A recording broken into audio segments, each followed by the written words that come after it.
George Peppard.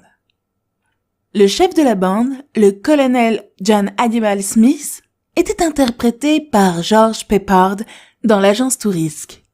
Lorsqu'il faut organiser un événement, tout le monde se tourne vers lui. Hannibal passe son temps à élaborer des plans dans les moindres détails. Il aimait fumer des cigares et que les plans se déroulent sans accroc, avant d'assommer son adversaire d'un magistral coup de poing. Hannibal, au demeurant courtois, aime bien faire un discours ou donner une petite leçon de morale. L'acteur né à Détroit est le fils d'un promoteur immobilier ainsi que d'une chanteuse d'opéra. Dans son adolescence, il se passionne pour le piano qu'il abandonne un peu plus tard au profit du football. Dans le même temps, il poursuit ses études d'ingénierie à l'université de Dearborn, dans le Michigan.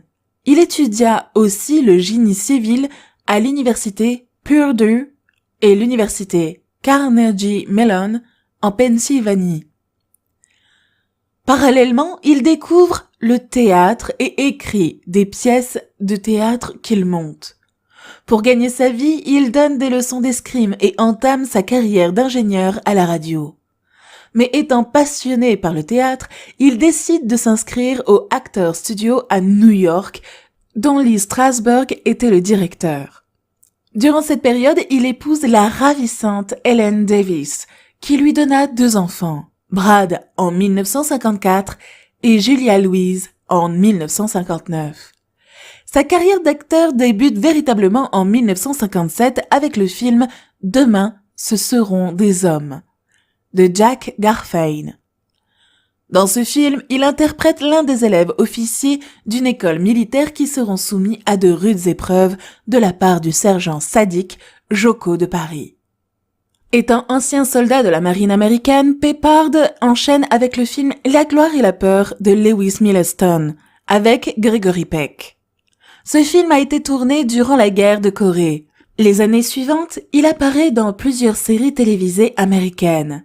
Mais le rôle qui va le propulser au devant de la scène est celui de Robert Mitchum dans le mélodrame Celui par qui le scandale arrive, en 1960.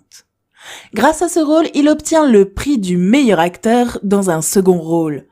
Peu après, il fait une apparition dans Diamant sur canapé qui sera le sacre de son succès et de sa notoriété. Devenu un jeune acteur prodigieux, il poursuit sa carrière avec la fresque historique La conquête de l'Ouest en 1962. Il apparaît dans l'épisode La guerre de sécession réalisé par John Ford. Dans cet épisode, George Peppard s'engage dans l'armée afin d'échapper à son funeste destin d'agriculteur. Par la suite, on le retrouve dans plusieurs autres rôles qui sont en contradiction avec ses convictions personnelles qui sont fortement rattachés au Parti démocrate. On le retrouve notamment en caporal durant la bataille d'Angleterre, dans Les vainqueurs militaires, en lieutenant sur les bords de la mer Baltique dans le film Opération Crossbow en 1964, pilote d'avion allemand durant la Première Guerre mondiale dans Le crépuscule des aigles en 1965 avec James Mason.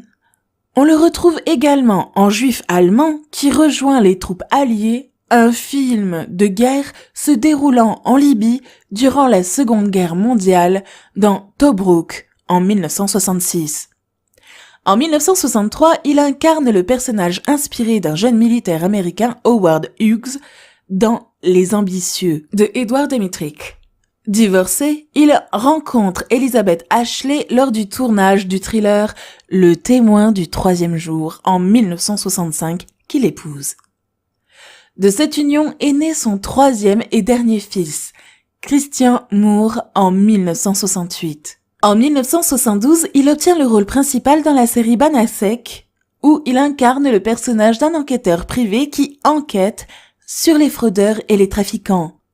Sur le grand écran, il apparaît sans grand succès à la mise en scène avec le film 5 Days from Home en 1978.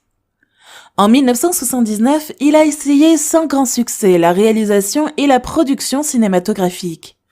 Jeune acteur très sympathique et un grand séducteur, Peppard a connu plusieurs partenaires féminines célèbres, notamment Sophia Loren, Ursula Andress, Joan Collins, Gail Hunnicutt, Stella Stevens, Lee Remick, Carol Baker, Jean Seberg, Dominique Sanda, etc. Il fut marié 5 fois respectivement à Ellen Davis, Elizabeth Ashley, Sherry Boucher, Alexis Adams et Laura Taylor, banquière en Floride. Ayant incarné plusieurs fois le personnage de militaire, il s'est battu vaillamment pour les droits civiques, l'abolition des armes à feu et toute autre cause pacifiste.